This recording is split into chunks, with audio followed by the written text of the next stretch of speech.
Sebuah cahaya menyambar, lalu disusul dua kilatan lain yang muncul di ruang tak berbatas. Di tengah kehampaan itu berdiri seorang pria, tubuhnya diterangi cahaya paling terang yang menyembur dari belakang. Tempat ini bukan ruang biasa, melainkan jurang tanpa ujung, penuh dengan monster dan konstelasi yang tak terhitung jumlahnya. Tempat ini dikenal sebagai Abyss. Dari kegelapan, seekor makhluk mengerikan muncul. Sosok menyerupai Hydra dengan mulut menganga, mengincar pria itu yang terus jatuh menembus kekosongan. Tubuhnya menghantam monster tersebut, sang naga buas berkepala 7 yang dikenal dengan nama Fierce Seven-Headed Dragon, penguasa sihir yang luar biasa. Sang naga meraung marah, membuka mulutnya dengan ancaman. Pria itu merentangkan tubuhnya, bersiap seperti penyelam yang akan menukik, lalu tiba-tiba melepaskan tinjunya. Dengan kecepatan tak terbayangkan, ia menghujani lawannya dengan pukulan bertubi-tubi. Pertempuran epik pun pecah di langit Abyss. Pria itu menoleh ke belakang. Sesuatu yang lebih besar mendekat. Vulgan, sang pemakan planet, sesosok beruang. Dengan penuh keberanian, pria itu merentangkan tangan, menerima tantangan dari dua monster perkasa yang berkuasa atas wilayah mereka di Abyss. Belum selesai, makhluk lain ikut turun ke medan pertempuran. Dengan kaki tipis dan tubuh mengerikan, makhluk itu merantai tubuh orc dan Vulgan dalam benang merah yang mengikat kuat. Jarang sekali dua penguasa besar Abyss muncul bersamaan, namun kini bahkan ancaman lain pun tiba. Seekor laba-laba raksasa, penguasa gua dimensi, muncul sambil menyibakkan rahangnya yang berbisa. Sang pria terhenti seketika, tubuhnya dilumpuhkan. Ia menggertakkan gigi, berusaha menahan rasa takut. Makhluk itu mendesis, suara tajam yang mengguncang kehampaan. Namun tatapan pria itu kembali menyala. Ia menurunkan kedua tangannya, menyadari bahwa waktu di Abyss terasa seakan lebih dari 3 abad. Ia menatap jauh ke ruang tanpa ujung dan berpikir, mungkin lebih mudah bila menghadapi para monster itu satu persatu. Di hadapannya, mayat-mayat para penguasa Abyss terbentang, bukti perjuangan panjangnya. Tetapi rasa kehilangan waktu yang terlalu banyak membuatnya mantap untuk mencari jalan pulang ke bumi secepat mungkin. Pandangannya tertuju pada cahaya. Saat itu sebuah notifikasi terdengar, menandai keberhasilan yang memberinya gelar baru, Invincible Training Master. Dunia beresonansi dengan dirinya, kehadirannya menjadi nyata, dan sistem menambahkan bahwa kekuatannya kini melampaui konstelasi. Hari itu, sebuah portal Abyss terbuka di bumi. Umat manusia pun akhirnya mengetahui bahwa mitologi bukan sekadar dongeng, melainkan kenyataan. Para makhluk bersayap, para konstelasi, adalah entitas terdekat yang bisa disamakan dengan dewa. Mereka sibuk memberkati penduduk bumi, memperluas pengaruh, dan mengumpulkan pengikut. Setiap kali otoritas mereka bertambah, mata para konstelasi bersinar terang, cahaya kekuatan yang tumbuh seiring jumlah pengikut. Mereka saling bersaing untuk menguasai bumi, tambang emas dengan hampir 10 miliar jiwa yang bisa dijadikan pengikut. Namun tidak semua konstelasi datang membawa berkah. Sebagian besar yang jahat dan raksasa ingin merebut bumi dengan kekuatan murni. Di tengah perebutan itu muncul seorang pria, atau lebih tepatnya, seorang konstelasi yang berbeda dari yang lain. Dialah Choi Kai-seung. Tubuhnya bergetar, ia menarik napas panjang, lalu perlahan membuka mata dengan sorot yang tajam. Kai, sang Invincible Training Master, berdiri dengan wajah serius, lalu mengangkat sebuah wajan dan meletakkan daging di atas api. Aroma daging mulai menyebar. Seorang goblin di sampingnya menatap penasaran dan bertanya, "Wajan apakah itu?" Kai tersenyum kecil, menjawab bahwa wajan itu ditempa dari adamantium. Goblin itu terperangah, tak percaya bahwa wajan itu mampu memasak daging Vulgan, sang pemakan planet, makhluk yang bahkan ditakuti para konstelasi. Dengan mata hijau menyala, goblin itu menunjuk minyak yang meresap pada daging dan bertanya, minyak jenis apa yang digunakan. Ia bukan sembarang goblin, melainkan penguasa kerajaan goblin Efesus, penyihir agung bernama Odaigon Max, sekaligus pengikut setia Kai. Kai menyentuh daging itu dan teringat pada salah satu konstelasi yang menyerupai sapi. Ia mengaku dengan wajah sedih bahwa ia pernah melepaskan konstelasi itu hanya demi mendapatkan susu. Max terkejut. Tak percaya gurunya benar-benar melawan konstelasi hanya untuk bahan makanan. Namun bagi Kai, prioritas utamanya adalah mengumpulkan bahan masakan. Sebab ribuan tahun di Abyss telah menumbuhkan hobinya, memasak.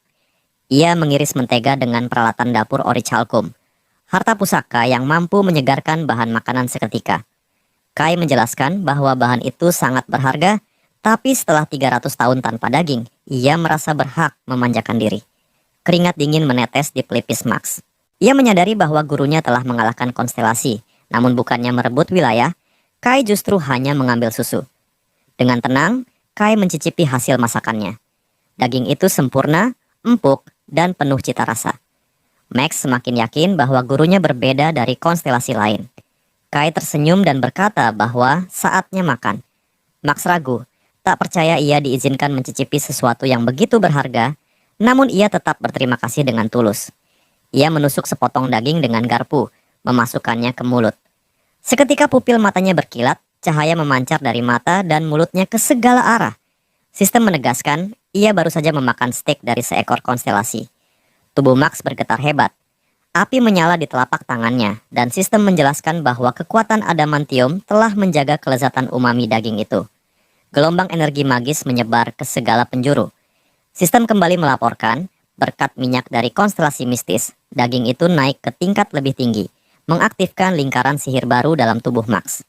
Lingkaran sihir monokelnya berputar dengan cahaya menyilaukan. Sang penyihir agung hampir kehilangan kendali. Kesadaran itu terkekeh, lalu mengakui hidangan tersebut sebagai yang terbaik.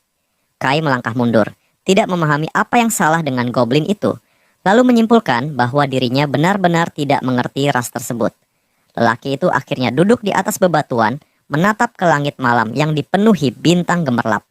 Dengan nada lirih ia mengaku bahwa ia merindukan bumi. Ingatannya pun melayang jauh, pada masa ketika seseorang sedang melakukan bench press di bumi, puluhan ribu tahun yang lalu menurut hitungan abis di masa lalu yang tak diketahui. Saat itu, Kai berbaring di bawah barbel dan ditanya alasan mengapa ia mengangkatnya. Dengan napas berat, ia menjawab bahwa ia hanya ingin menjadi lebih kuat.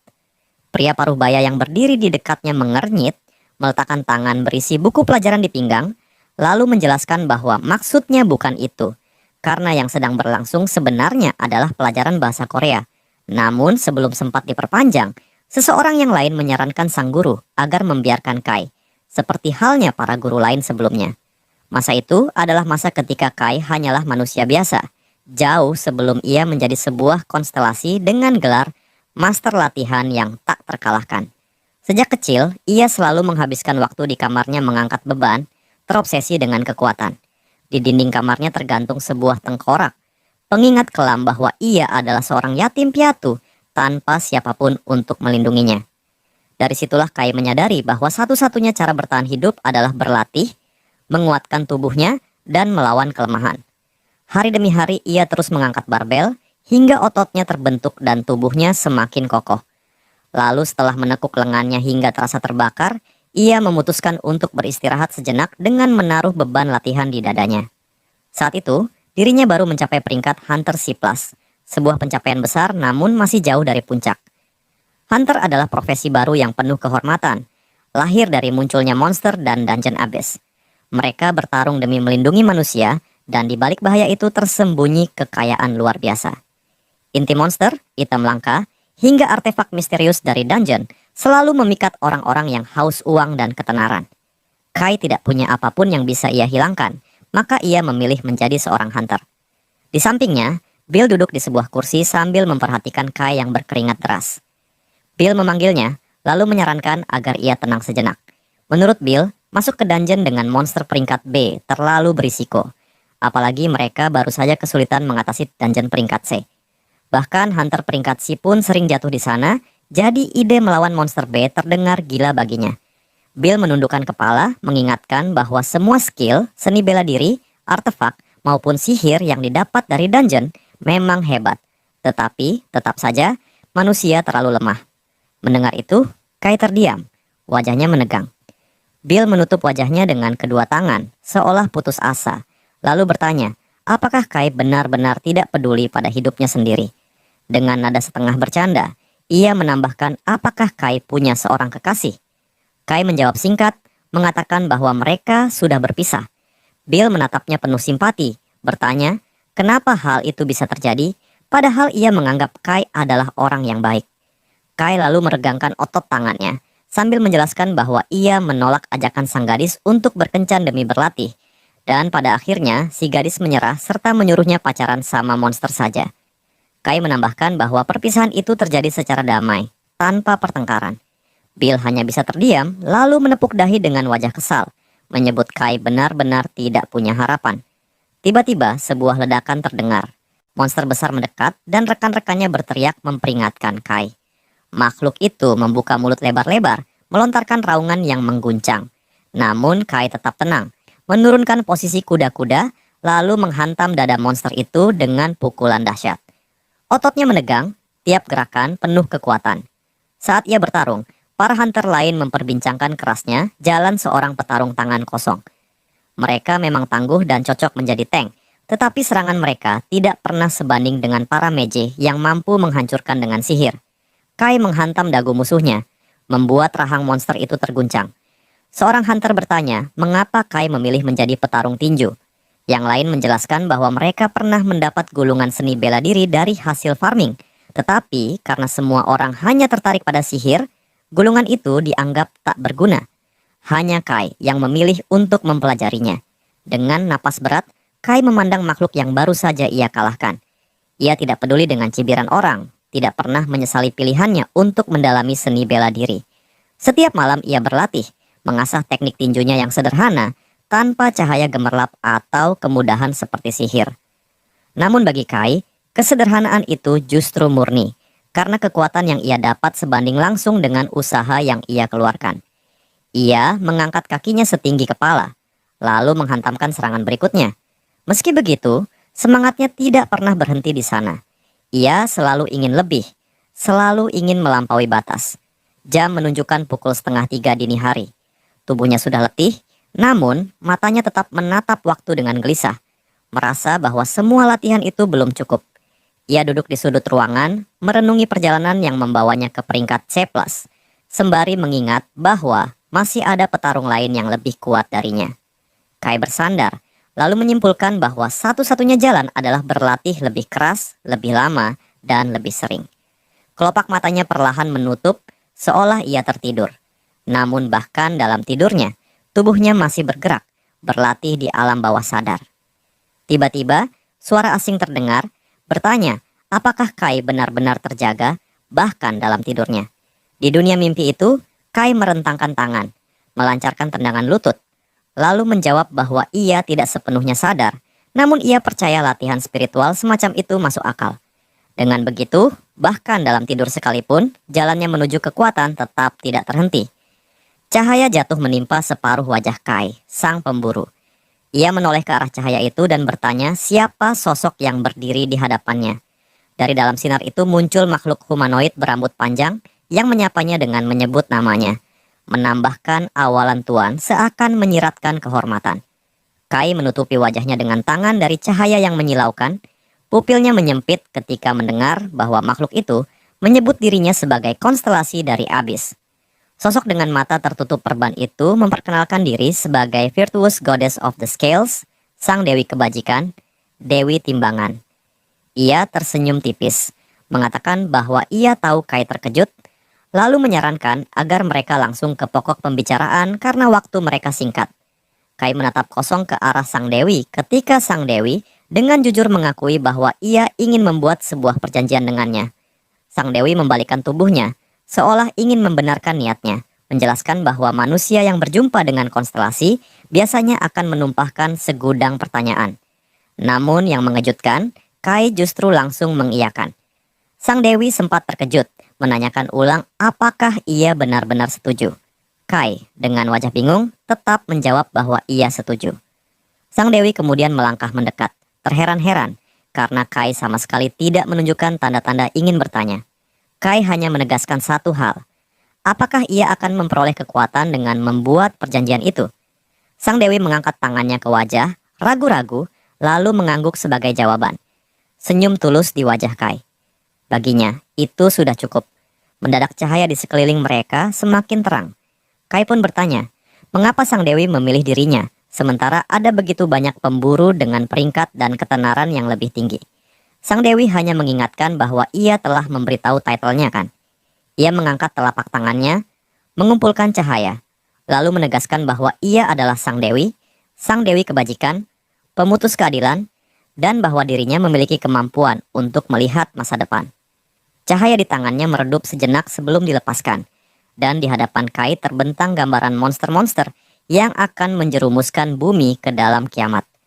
Sang dewi memperingatkan bahwa beberapa tahun lagi bencana itu akan datang. Konstelasi iblis akan menyerang planet ini dengan kekuatan penuh, melahap manusia. Pada hari itu, umat manusia akan menyadari bahwa semua dungeon dan monster yang kini mengancam hanyalah permainan remaja dibanding kengerian yang akan datang. Sebuah planet merah bercahaya muncul di bawah kaki Kai, dan sang dewi menegaskan bahwa dialah kunci untuk mencegah masa depan itu. Kai mendongak, terkejut. Sang dewi melayang mendekat dan menambahkan bahwa ia akan membuatnya lebih kuat. Kedua mata dan mulut Kai terbuka lebar ketika mendengar bahwa pelatihan panjang, keras, dan tidak manusiawi telah menantinya. Sang dewi tersenyum gugup, karena pada saat itu rasa takut menyelimutinya. Keringat dingin mulai mengalir, sebab ia tidak pernah menduga ada manusia waras yang mau menerima kontrak seperti ini. Sang dewi membuka kedua lengannya dan menjelaskan bahwa melalui pelatihan semacam itu, Kai akan mampu menjadi avatarnya. Ia merapatkan jari jemarinya di telapak tangan, sementara Kai menatap dengan takjub. Walau sang dewi mengulurkan tangan padanya, bibirnya bergetar ragu, karena menawarkan perjanjian seperti ini pada seorang pemburu adalah hal yang nyaris mustahil. Sebuah kontrak yang terasa tidak adil dan sama sekali tidak logis. Kai hanya mengeluh tentang kilatan cahaya yang terlalu terang, tanda dimulainya kontrak dengan konstelasi, serta status baru sebagai avatar yang dikenal amat sulit dicapai. Ia menutupi matanya dengan tangan, tetapi sang dewi menjelaskan bahwa karena jiwanya akan terikat pada konstelasi, ia harus hidup dalam batasan yang konstan. Sang dewi lalu menggenggam sebuah bola bercahaya dan menyuruhnya melihat. Kai membuka mata, menatapnya, lalu menerima bola itu. Sang dewi tersenyum, menyerahkannya dengan jaminan kekuatan dan sihir yang luar biasa. Saat kontrak itu disahkan, kekuatan dan peringkat Kai melonjak seketika. Sang dewi kemudian menegaskan kembali penawarannya, menjadi avatarnya. Kai menyadari bahwa seorang manusia bisa saja memiliki beberapa kandidat konstelasi sekaligus, dan para konstelasi itu kerap berebut dengan tidak sabar demi memperoleh seorang avatar. Sang dewi dan Kai saling menatap dalam diam, keduanya paham benar akan fakta itu, sesuatu yang sudah menjadi rahasia umum di kalangan para pemburu. Namun Kai justru berseri-seri, bertanya seperti apa pelatihan yang dimaksud, karena ia tahu dirinya bukanlah pemburu hebat yang biasanya diperebutkan banyak konstelasi.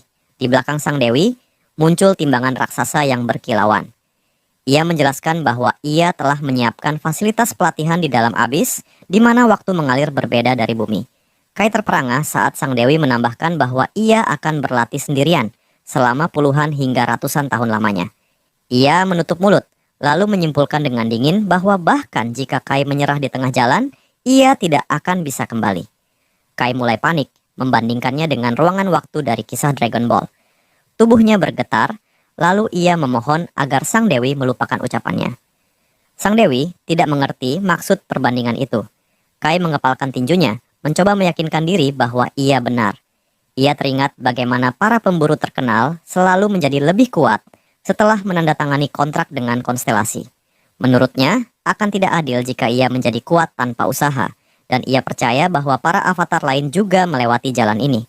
Ia salah besar. Senyumnya merekah, seolah yakin bahwa semua ini adalah bagian dari jalan yang harus dilalui. Namun kenyataannya, para avatar lain justru menjadi kuat jauh sebelum kontrak dibuat. Sang dewi membuka tangannya, mengaku bahwa ia tahu betapa sulitnya keputusan ini, bahwa ia sedang meminta sesuatu yang terlalu besar dari seorang manusia biasa. Kai mendongak, matanya teguh, dan ia pun menyatakan persetujuannya. Dewi itu awalnya berniat memberi waktu seminggu agar Kai bisa memikirkan keputusannya. Namun, kegelisahan membuatnya kembali bertanya apakah ia benar-benar yakin. Ia menyarankan agar Kai mempertimbangkan lebih lama. Namun pemuda itu, yang terus menatapnya, menjelaskan bahwa dirinya tidak terlalu terikat dengan dunia ini. Ia hanya meminta izin untuk meninggalkan sebuah surat tanpa berpikir panjang, karena yang ia inginkan hanyalah menjadi lebih kuat, dan sebagai tambahan, dunia ini juga akan terselamatkan. Sang konstelasi menurunkan kedua lengannya di sisi tubuh, lalu terdiam. Hingga akhirnya Kai memanggilnya, dan sang dewi menyeka air matanya dengan sapu tangan. Ia mengaku sangat cemas mendengar desas-desus bahwa manusia di bumi penuh dengan keserakahan dan kelicikan. Namun kali ini ia merasa lega karena ramalannya terbukti benar. Protagonis menutup dirinya dari cahaya para radian, baru menyadari terlambat bahwa Sang Dewi pernah salah sebelumnya. Saat itu, Sang Dewi menciptakan sebuah portal di atas kepala mereka, sesuatu pecah berkeping-keping, dan Kai hanya bisa menyaksikan dengan keterkejutan. Sang Dewi menenangkan dirinya dengan berkata agar hanya memikirkan surat yang ingin ditinggalkan. Karena setelah itu, ia akan menggunakan kekuatannya untuk menempatkan surat itu sesuai kehendaknya. Kai berdiri di depan portal, dan konstelasi itu meminta dirinya menjalani sebuah ujian. Barulah ia akan diterima sebagai avatarnya. Sang protagonis mengulurkan tangan ke arah celah itu, jemarinya tersedot. Tubuhnya terhempas dalam arus yang diciptakan portal. Lalu ia jatuh masuk, meninggalkan hanya sebuah retakan di langit. Ruangannya kini kosong, hanya sebuah surat yang muncul di samping barbelnya. Di sudutnya tertera alamat yang ditujukan untuk semua orang. Petir membelah langit, disusul amukan badai yang menciptakan pusaran. Dari pusaran itulah Kai muncul, membersihkan tenggorokannya, membuka sebelah mata, dan segera menyadari bahwa konsentrasi sihir di tempat ini berada pada level yang sama sekali berbeda. Ia menatap pulau-pulau melayang di jurang tak berdasar itu, dan merasa seolah-olah berada di dalam sebuah dungeon.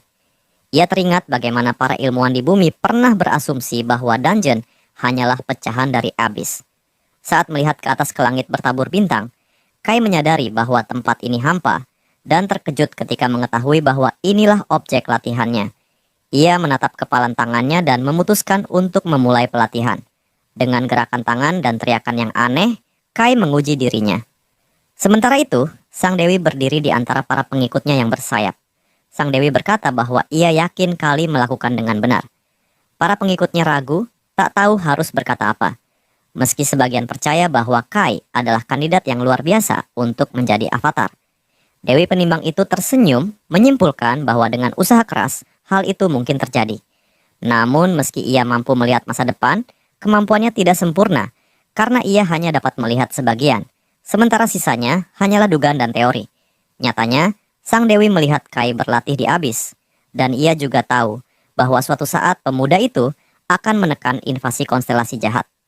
Dengan mengangkat dua jarinya, ia memutuskan bahwa menjadikan Kai yang begitu kuat sebagai avatar yang bersumpah setia padanya adalah rencana sempurna, tidak peduli berapa lama pun harus menunggu. Dengan keyakinan itu, ia pun pergi, sementara para pengikutnya semakin cemas karena perasaan tidak enak yang menyelimuti. Sang Dewi hanya bisa menanti kedatangan Kai untuk berlatih, dan di kejauhan sebuah badai lain muncul. Sang Dewi yakin bahwa semua sudah ia siapkan.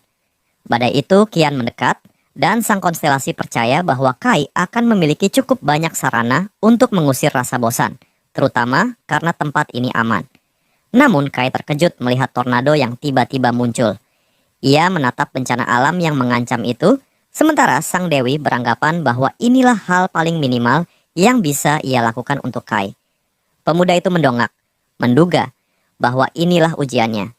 Ia mengepalkan tinju di depan dada, menerima bahwa kekuatan hanya bisa diperoleh dengan menghadapi bahaya, dan jika ujian ini disiapkan oleh Sang Dewi, maka pasti memiliki makna. Pusaran itu menghantam tanah, dan Kai berteriak. Ia bertanya-tanya, apakah ini benar-benar ujian dari Sang Dewi? Ia menutup mata, merasakan tubuhnya seolah-olah tercabik-cabik. Namun ketika membuka mata sedikit, ia meneguhkan tekad untuk bertahan. Angin kencang mengangkat tubuhnya ke udara, membawanya ke dalam tornado.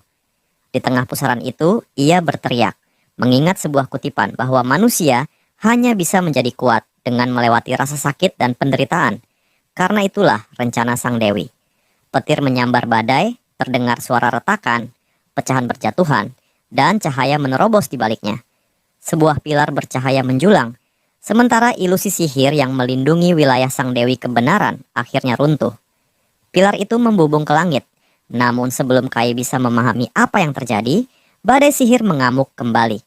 Sang Dewi kebingungan, bahkan dirinya tidak mampu meramalkan hal ini. Para pengikutnya saling pandang, sementara Sang Dewi resah, karena tak juga merasakan kehadiran Kai di dalam benteng pelatihan. Ia mengaku meninggalkan Kai hanya 10 meter dari menara, seharusnya ia sudah menemukannya. Ia menduga bahwa orang-orang bumi memang tidak bisa bergerak tanpa bimbingan. Sang Dewi Penimbang pun menatap jauh ke depan. Sang Dewi telah menyiapkan segalanya untuk Kai, dumbbell, suplemen olahraga, perlengkapan latihan kelas 1, hingga hal-hal kecil yang membuatnya bisa berlatih dengan aman dan efektif. Ia bahkan menyediakan konsol permainan dan, entah mengapa, sebuah mainan kucing untuk sang protagonis, agar di sela-sela waktunya, ia tetap bisa bersenang-senang. Sementara itu, ada Quanel bersayap terbang mengitari Citadel, memastikan segalanya aman. Sang Dewi berpikir, jika seorang pemburu menerima kondisi seburuk ini, setidaknya ia harus menyiapkan lingkungan yang nyaman agar sang pemuda bisa fokus berlatih. Ada Quanel dengan lingkaran cahaya di atas kepalanya melaporkan bahwa ia telah menginspeksi perimeter Citadel, namun tidak menemukan orang yang dimaksud Sang Dewi. Sang bawahan hanya terdiam, sementara Sang Dewi masih sulit mempercayai laporan itu. Ia yakin telah mengirim Kai ke sana. Ada Quanel itu menunduk sedikit, ragu-ragu, lalu menoleh ke arah menara dan menduga bahwa Kai telah terlempar kembali oleh badai sihir dari abis. Ada Quanel, sang utusan langit, menyentuh telinganya, mendengar permintaan sang Master Dewi untuk segera menemukan Kai, dan langsung menerima perintah itu. Ia menutup mata ketika teriakan sang Dewi bergema keras di telinganya, mendesak agar manusia itu cepat ditemukan dan dikembalikan padanya.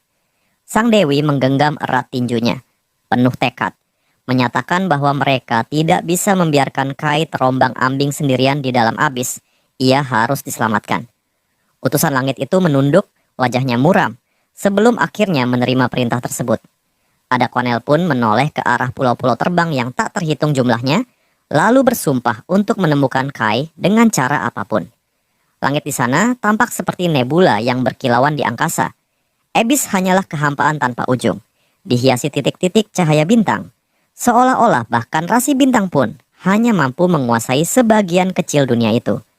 Di ruang gelap kebiruan itulah, mereka harus menemukan seorang manusia yang telah terbawa putaran tornado sihir. Ada Quanel terbang menuju cahaya. Sementara itu, Sang Dewi berdiri diam dalam posisi merenung. Meskipun ia tahu bahwa tugas sang utusan langit hampir mustahil.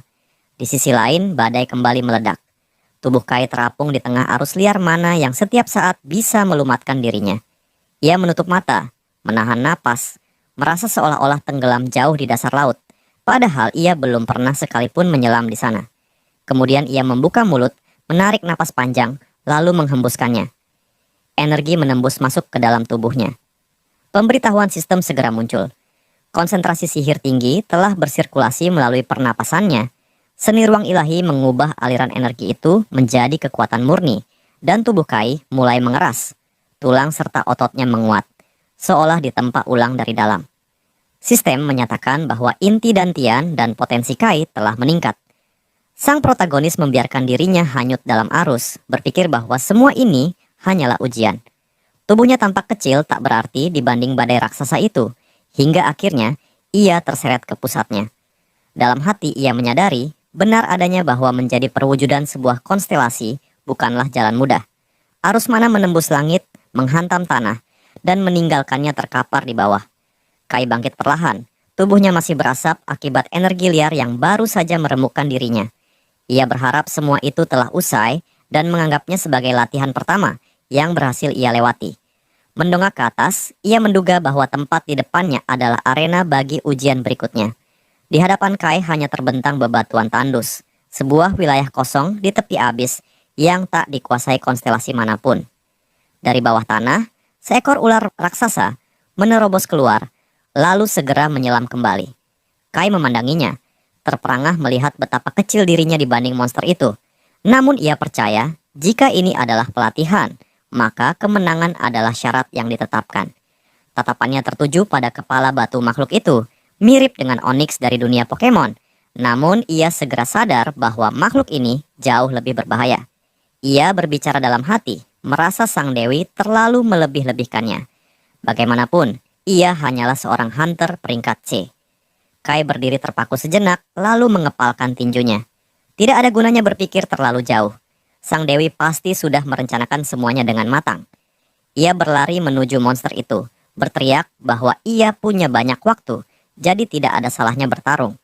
Tinju pertamanya menghantam sisik keras monster itu, namun tak ada reaksi sedikit pun. Kai terkejut. Meski sudah menggunakan seluruh tenaganya, ia sama sekali tidak mampu melukai makhluk itu. Ia menatap tubuh lawan, menyadari bahwa hal ini sudah seharusnya ia duga. Ular batu itu bahkan hanya menguap